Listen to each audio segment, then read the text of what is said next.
지금 인공지능 AI에 대한 열기가 정말 대단하죠. 세상을 완전히 바꿀 거라는 기대감에 너나 할 것 없이 들떠 있습니다. 근데요, 이런 엄청난 열광 속에서 혹시 우리가 뭔가 아주 중요한 걸 놓치고 있는 건 아닐까요? 오늘 분석에서는 바로 그 지점을 한번 깊숙이 파고 들어보려고 합니다. 이건 세상을 바꾸는 일이니까 숫자는 중요하지 않다. 법의학 회계사 앤서니 스킬리포티가 요즘 투자자들한테서 자주 듣는 말이래요. 근데 이 말이 처음 듣는 소리가 아니라는 거죠. 마치 과거의 어느 한 시점에서 똑같이 외치던 목소리가 겹쳐 들리는 것 같다고 합니다.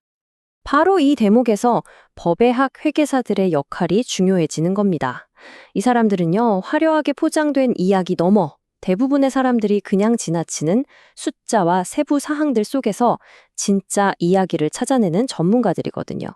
스킬리포티는 지금 바로 그 렌즈로 현재의 AI 붐을 아주 명밀하게 들여다보고 있습니다.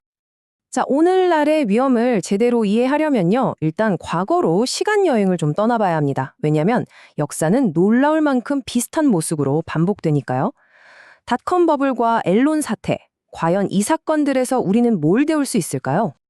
여기 한번 비교해 보시죠. 2000년대 초반, 노킬 같은 회사들은 우리는 인터넷의 기반을 만들고 있다는 아주 거대한 이야기로 시장을 이끌었죠. 그리고 오늘날 기술 대기업들은 우리는 세상의 지능을 만들고 있다고 말합니다. 이야기의 구조가 정말 놀랍도록 비슷하지 않나요? 스켈리포티의 이 말이 정말 뼈아프게 다가옵니다. 세상을 바꾼다는 그 위대한 이야기가 회사의 생존을 보장해주지는 않는다는 거죠. 생각해 보세요. 노키엘이 깔아놓은 인터넷 인프라. 우리 지금도 잘 쓰고 있잖아요. 근데 정작 노키엘이라는 회사는 이제 없어요. 역사 속으로 사라졌죠. 앨런 사태는 여기서 한술 더 떴습니다. 훨씬 교묘했죠. 그 방식을 보면요, 딱 4단계로 요약할 수 있어요. 일단 위험한 빚을 장부에서 슬쩍 빼버립니다. 공식 재무제표에는 아주 깨끗해 보이게 만드는 거죠. 그리고 그 위험에 대한 내용은 거의 아무도 안 읽는 그 깨알 같은 글씨, 주석에다가 아주 복잡하게 숨겨놔요. 그러다가 갑자기 시장이 나빠지면서 숨겨뒀던 시한폭탄이 빵 터지면 회사는 그 빚을 감당하지 못하고 그냥 한순간에 와르르 무너져 내리는 겁니다. 그러니까 핵심 교훈은 바로 이겁니다. 진짜 치명적인 위험은요, 저 멀리 보이는 커다란 위기가 아니라 모두가 에이 설마 하면서 무시하고 지나가는 아주 사소한 세부 사항에 숨어 있다는 것. 이게 바로 과거의 실패가 우리에게 주는 값비싼 교훈이죠.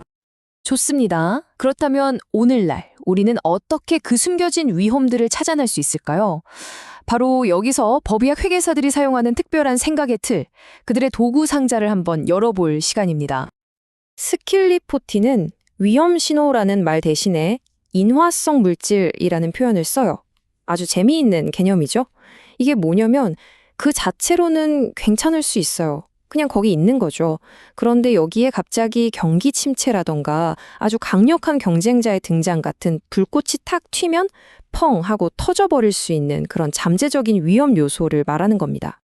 위험 신호가 이거 완전 문제야, 당장 팔아 하고 소리치는 사이렌 같은 거라면요, 인화성 물질은 우리를 좀 더 생각하게 만들어요. 이건 왜 이렇지? 뭔가 좀 이상한데? 이런 식으로 더 깊은 질문을 던지게 만드는 훨씬 섬세한 접근 방식인 거죠. 어떤 분들은 이런 분석 그냥 AI한테 시키면 안 돼? 라고 생각할 수도 있어요. 하지만 스킬리포티는 단호합니다. AI는 우리가 원하는 정보를 찾는 속도를 빠르게 해줄 뿐, 흩어져 있는 정보들을 연결해서 의미 있는 그림으로 만드는 건 결국 인간의 경험과 통찰력이라는 거죠.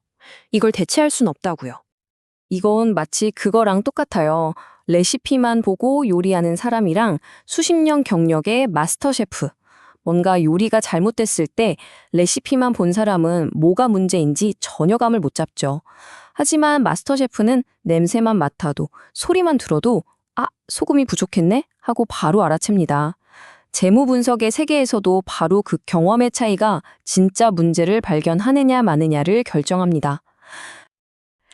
자, 그럼 이제 이 날카로운 법의학 회계사의 도구들을 가지고 현재 AI 시장을 한번 샅샅이 비춰보겠습니다. 과연 과거의 그때처럼 데자뷰를 일으키는 인화성 물질들이 보일까요? 스킬포티가 지적하는 아주 핵심적인 관찰 중 하나입니다. AI 산업의 거물들 사이에 굉장히 복잡하고 순환적인 자금의 흐름이 있다는 거예요. 그러니까 투자자인 동시에 공급자고 또 공급자인 동시에 고객이 되는 이런 기묘한 관계가 만들어지고 있다는 거죠. 이 구조 아주 간단하게 그려보면 이렇습니다. 먼저 거대 기술 기업이 유망한 AI 스타트업에 어마어마한 돈을 투자해요. 그럼 그 스타트업은 그 투자받은 돈으로 뭘 할까요? 다시 그 거대 기업의 칩이나 클라우드 서비스를 삽니다. 그럼 결국 거대 기업의 장부에는 자기가 투자한 회사로부터 발생한 매출이 엄청나게 찍히게 되는 거죠. 사실상 자기 돈이 돌아서 자기 매출이 되는 셈입니다. 이 방식 어디서 많이 본 그림 아닌가요? 맞습니다. 바로 닷컴 버블 시절에 노텔이 매출을 부풀리기 위해서 자기 고객한테 직접 돈을 빌려줘서 자기네 제품을 사게 했던 바로 그 방식과 소름 돋을 정도로 똑 닮아 있습니다. 역사가 정말 반복되는 것 같죠? 바로 이 지점에서 우리는 스스로에게 아주 근본적인 질문을 던져봐야 합니다. 만약 한 회사가 자기 고객에게 돈을 되줘서 매출을 만들고 있다면 그렇게 숫자로 찍힌 성장을 과연 진짜 성장이라고 부를 수 있을까요? 그리고 이런 방식의 성장이 과연 계속될 수 있을까요? 자, 그럼 이 모든 분석의 결론이 뭘까요? AI 버블은 곧 터진다. 이런 식의 예측을 하려는 게 아닙니다. 진짜 목표는요, 어떤 시장 상황이 오더라도 흔들리지 않는 나만의 명확한 투자 철학, 그 생각의 틀을 세우는 겁니다. 이 말이 참 많은 걸 생각하게 만들죠.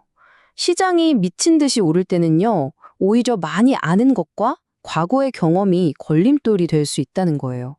과거의 아픔을 아는 사람은 조심하는데 그런 경험이 없는 사람 눈에는 오직 장밋빛 미래만 보이니까요. 그래서 스킬리포티가 몇 가지 아주 현실적인 원칙을 제안합니다.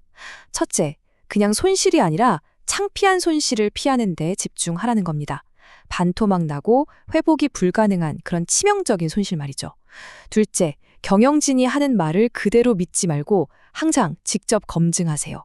그리고 셋째, 아마 이게 제일 중요할 텐데요. 재무제표 볼 때 화려한 헤드라인 숫자부터 보지 말고 그 숫자가 어떻게 만들어졌는지 설명하는 깨알 같은 글씨, 주석부터 읽으라는 겁니다. 그러니까 오늘 이야기의 최종 결론은 당장 다 팔아라 이게 절대 아닙니다. 오히려 그 반대죠. 남들이 모두 열광하고 환호할 때 한 걸음만 뒤로 물러서서 그 화려한 포장지 너머래 보려고 노력하고 다른 사람들은 아무도 묻지 않는 껄끄러운 질문을 스스로에게 던질 수 있는 능력, 바로 그걸 기르는 게 핵심입니다. 마지막으로 이 질문을 한번 던져봅니다. 우리 모두가 다음 대박을 찾아서 정신없이 달려가고 있는 이 세상에서 혹시 우리는 가장 기본적이고 중요한 것, 바로 계약서의 맨 마지막에 적힌 그 작은 글씨를 꼼꼼히 읽는 법을 잊어버리고 있는 건 아닐까요?